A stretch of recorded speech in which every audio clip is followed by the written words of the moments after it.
The antiseptic smell filled the hospital room, a stark reminder of the sterile environment where Shantel Everett now found herself. Once lively and self-assured, Chantel now lay still, feeling vulnerable and trapped in a situation she could scarcely comprehend. Her world had shifted abruptly, her confidence shaken by the rapid spread of the infection on her face. Though bandages concealed the afflicted areas, they could not shield her from the emotional wounds she bore. Questions swirled in her mind, questions she dared not voice aloud. Would her face ever be the same? Could she reclaim the life she once knew? Jamal Mensa, her devoted partner, sat beside her bed, holding her hand firmly but gently. His usual composure was replaced by a storm of emotions visible in his eyes: fear, worry, and an unyielding determination to be her pillar of support. As his fingers lightly brushed hers, they conveyed a silent vow: he would remain by her side, no matter how daunting the journey ahead might be. The quiet tension in the room was interrupted by the entrance of Dr. Miller, a seasoned professional with a demeanor that exuded both confidence and compassion. Carrying a clipboard, she approached the foot of Chantel's bed, her voice calm but imbued with gravity. "Miss Everett, we've been closely monitoring your condition. Unfortunately, the infection is more aggressive than we initially anticipated. It's causing significant tissue damage, and we need to act swiftly to prevent further complications.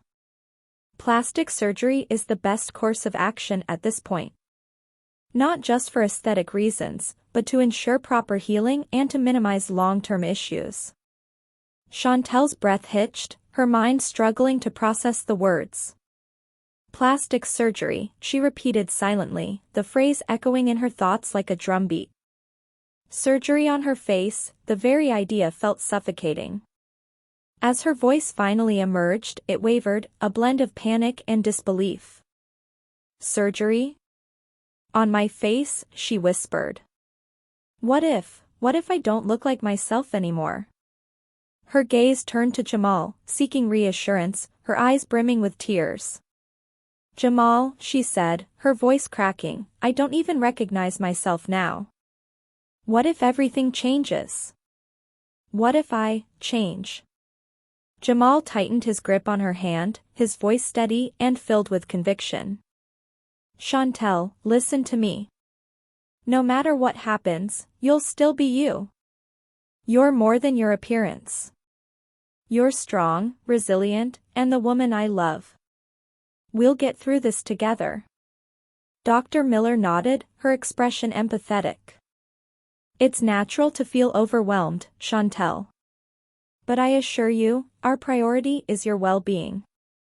This procedure isn't just about restoring your face, it's about helping you heal, both physically and emotionally.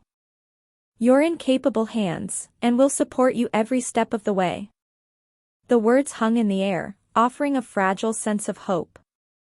Though fear still gripped her, Chantel drew strength from Jamal's unwavering presence and the doctor's reassuring tone. She took a deep, trembling breath, realizing that while the road ahead would be challenging, she was not alone. With courage and the support of those around her, she could face whatever came next. Jamal squeezed her hand and whispered firmly, "It won't change who you are. You remain strong, attractive, and unstoppable. Nothing can take that away from you, not surgery, not age, not illness." The doctor interjected gently, "Miss Everett, I understand how stressful this is. Making the decision to have surgery, especially on your face, is never easy. But the risks increase the longer we wait. I assure you, my team and I are here to support you every step of the way. You're in capable hands." Chantel took a deep breath and closed her eyes. Jamal's words gave her something to hold on to, a lifeline against the terror clawing at her resolve. Memories of past challenges flashed through her mind, times when she had stood her ground, faced adversity, and refused to back down. This had to be one of those moments. At last, she gave a wobbly but determined nod. "All right," she said, her voice barely above a whisper.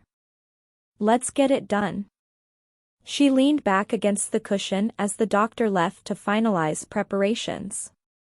Fatigue washed over her, and for a moment, the weight of the decision seemed to press her into the chair. Jamal never let go of her hand, his presence a constant source of comfort.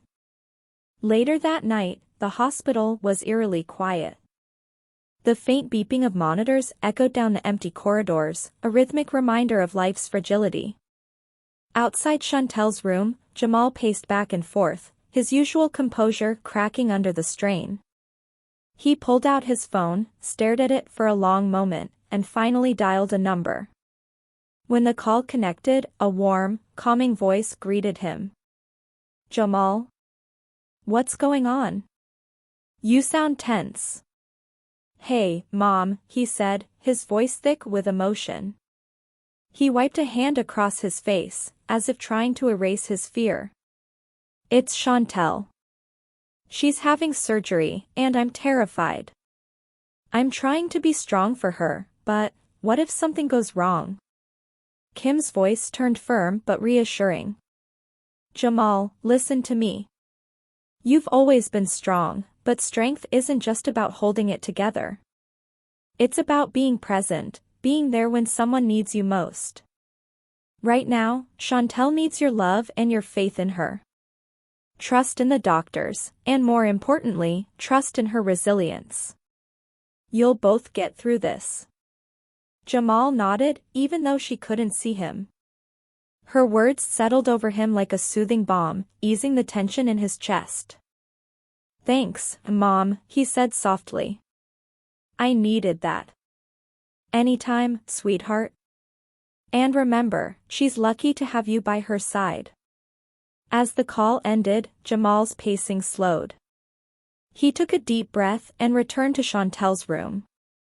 She was asleep now, her face relaxed despite the storm she had weathered earlier. He sat beside her, holding her hand gently, a silent vow etched into his heart. No matter what happened, they would face it together.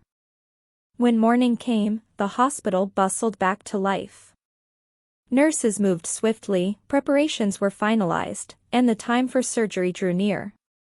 Jamal kissed Chantel's forehead as they wheeled her toward the operating room. Her eyes fluttered open for a moment, and she managed a faint smile. "I'll be right here," Jamal promised, his voice steady. "You've got this." As the doors closed behind her, he stood rooted to the spot, his heart pounding. But his mother's words echoed in his mind, bolstering his resolve. He wouldn't let fear win. Chantel needed his strength, and he would give her everything he had. Jamal sat silently, absorbing his mother's words. "She doesn't need you to fix everything," she had said. "Just be there for her. Let her know she's not alone. That's all she truly needs." Her advice lingered in his mind, resonating with the weight of truth. He finally nodded, gratitude softening his features. "Thank you, Mom. That was exactly what I needed to hear." The next morning, sunlight filtered through the hospital blinds, painting faint patterns on the sterile walls. Chantel lay on the gurney, her face pale but her spirit resolute. The nurses moved efficiently around her, preparing her for surgery. Jamal walked beside her, his hand clasping hers as if letting go might shatter him. Chantel turned her head slightly, her voice barely above a whisper. "You've been my rock through all of this.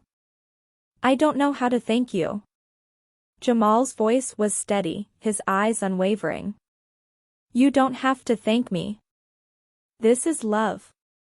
When you wake up, I'll be right here. I promise." As they approached the looming doors of the operating room, Jamal hesitated. His hand lingered in hers until the last possible moment. Then, with a heavy heart, he watched her disappear behind the doors.